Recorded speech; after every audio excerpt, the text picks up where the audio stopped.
В завершении выпуска божественная литургия святителю Иннокентию, митрополиту Московскому, прошла в поселке Депутатский Устьянского района. Местом таинства стал новый православный храм имени преподобного Сергия Радонежского. Туяра Семенова продолжит.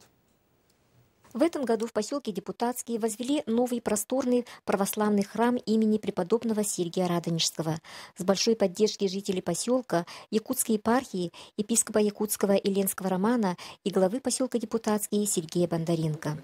Начало положено, надо еще облагородить территорию, озеленить, поставить заборчик, так сказать, привести все в соответствие, чтобы смотрелось очень красиво. И это было визитной карточкой нашего поселка.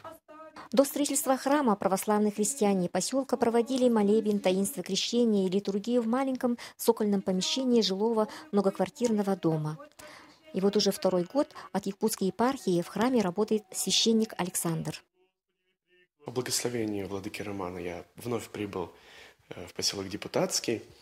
Как вы знаете, эти поездки они являются регулярными. Как правило, раз в 2 месяца я стараюсь приезжать и навещать поселок.